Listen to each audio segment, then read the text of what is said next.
नमस्कार किसान भाइयों, स्वागत है आपका मेरे YouTube चैनल में। मैं आपका मित्र ओम सिंह राजपूत। आज की वीडियो में मैं आपको खीरा की खेती की कुछ ज़रूरी जानकारियां बता रहा हूं।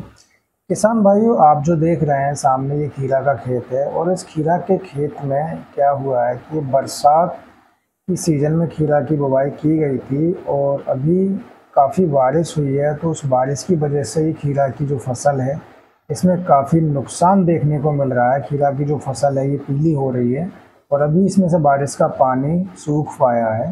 तो हम यहाँ इस खेत पे विजिट करने गए थे। हमने इस खेत में देखा कहीं कहीं इस खेत में पीलापन भी है। पीलापन तो अधिकतर पूरे खेत में दिखाई दे ही रहा है, लेकिन पीलापन के साथ साथ जो नीचे के तना हैं वो गल के गिरने लगे हैं।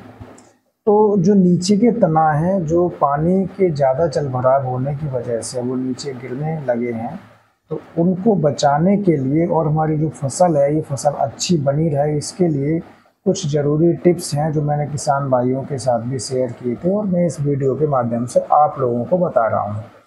किसान भाइयों, ये जो खीरा की खेती है इसमें आप देख रहे हैं पीलापन के साथ साथ जो गलन की समस्या इसमें देखने को मिल रही है, उस समस्या को दूर करने के लिए हमको ज़रूरी है कि सूटेबल हमें फंजीसाइड लेना है।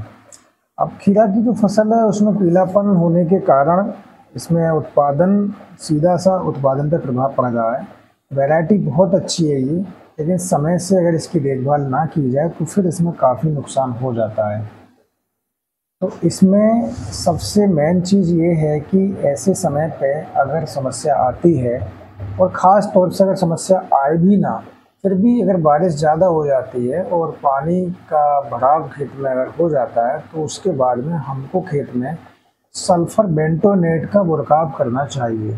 सल्फ़र बेंटोनेट का बुरकाव करने से फ़ायदा ये होता है कि जो खेत में ज़्यादा नमी हो जाती है तो कुछ हद तक खेत में खुश्की पैदा होती है, जिससे कि जो नमी है वो थोड़ी कम हो जाती है और फसल के लिए जो सल्फ़र है वो फसल के लिए एनर्जी का काम करती है। फसल के अंदर हल्की गर्माहट हो जाती है तो फसल हमारी सही हो जाती है।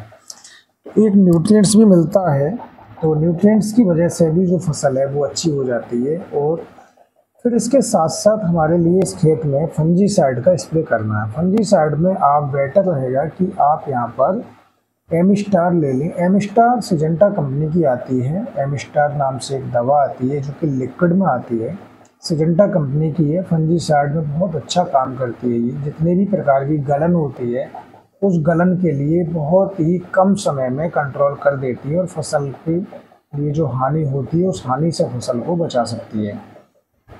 किसान भाइयों, एक चीज़ और विशेष ध्यान रखनी है कि किसान भाई सबसे बड़ी जो गलती करते हैं वो ये करते हैं कि जब आपके खेत में गलन आ रही है, कोई रोग फैल रहा है, उस टाइम पर वो ये कहते हैं कि गलन तो रुक जाए और फसल में पैदावार बहुत अच्छी हो जाए।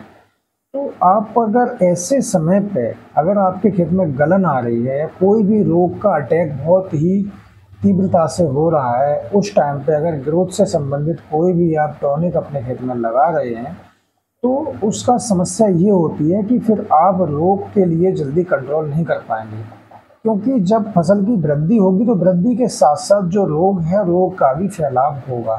तो सबसे पहले ज़रूरी है कि रोग की कंट्रोल की जाए, उसके बाद में आप अपने खेत में जो वृद्धि की दवा है उसके लिए लगाएं। तो किसान भाइयों, आप देख सकते हैं ये जो आपका खेत है, खीरा का खेत है, इसमें खीरा भी आ रहे हैं और छोटे छोटे अभी खीरा के फल भी लगने शुरू हो गए हैं और पुष्पन अच्छी खासी हो रही है। इस खेत में काफ़ी अच्छी पैदावार मिलेगी, लेकिन ज़रूरी ये है कि फसल को बचाया जाए। तो फसल को बचाने के लिए हमने इनको बहुत अच्छी दवा का सुझाव दिया है। एमिस्टार बहुत अच्छी दवा है और इसके उपयोग से फसल में अच्छा खासा प्रभाव पड़ेगा। तो किसान भाइयों, ये मैंने आपके लिए खीरा की खेती से संबंधित कुछ जानकारी दी और ये जानकारी ही नहीं है, ये तत्कालीन समस्या है किसान की, जो कि हमने खेत पर विजिट करने के बाद इस समस्या का समाधान किसान भाई के लिए दिया था और किसान भाई ने इसका उपयोग भी किया है। अब इनके खेत में रिजल्ट भी इसका ठीक ठाक देखने को मिल रहा है। हालांकि अभी ज़्यादा टाइम नहीं हुआ है, लेकिन रोग जो है वो थोड़ा कंट्रोल होना शुरू हो गया है। तो किसान भाइयों, आपको वीडियो कैसी लगी कमेंट के माध्यम से आप हमारे लिए बता सकते हैं। तो धन्यवाद किसान भाइयों, नमस्कार, जय हिंद, वंदे मातरम।